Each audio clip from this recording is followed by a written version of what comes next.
Hi, my name is James Creighton. I am a councilman in the town of Cortland, the deputy supervisor here.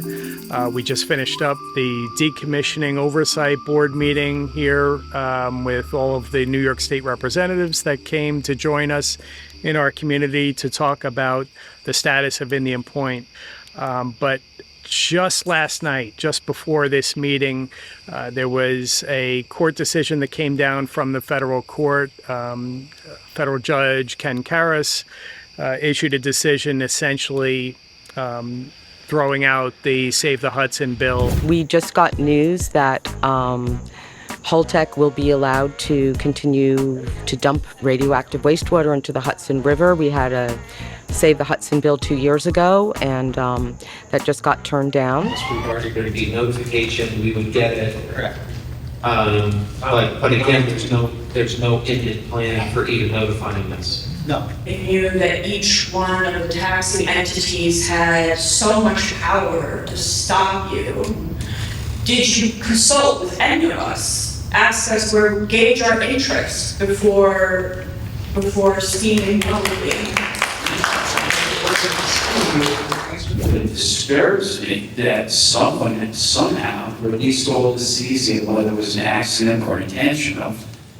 You didn't know about it, the NRC didn't know about it, the public didn't know about it. Why isn't there an investigation going on where the heck the stuff came from and who's culpable? Someone's liable for a radioactive spill that went unreported. On a petition to stop the 1 million gallons of radioactive waste being dumped in the Hudson River. 446,476 people signed that petition to Kelly Trees and HOLTEC. Of our tax money and our rate-paying money to go to these false solutions in SMRs that do not exist. We want renewable energy. That is it.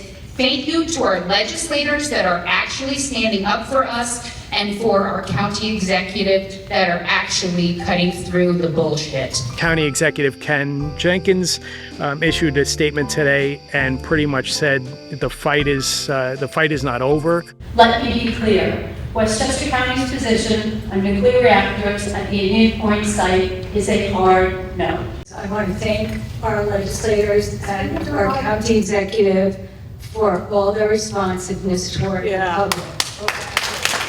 We're going to push the federal government to do everything they can do to try to encourage HOLTEC to do something different with this water. There are other alternatives that exist that are absolutely should be on the table.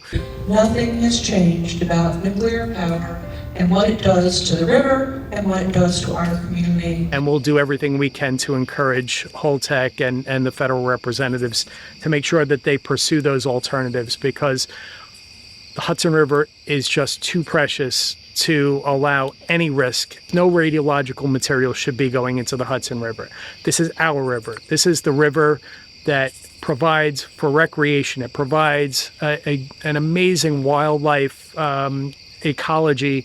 It's important to pay attention to the threats and dangers that continue to exist for the eagles, for the other wildlife.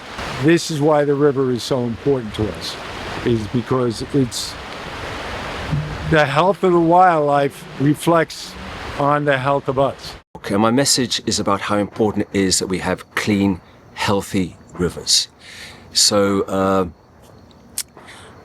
when I get to New York, I'll be addressing the United Nations, talking to them about how important rivers are. Everything which we put into the rivers, whether it be industrial waste, whether it be raw sewage, litter, all of that not only kills the rivers and everything in the rivers, but also goes down into the ocean and does exactly the same thing. It's the lifeblood of this community. Our parks are on the Hudson River. There is so much tied up in us having a healthy, clean, pristine Hudson River. And our effort now is to help HOLTEC join us in that fight.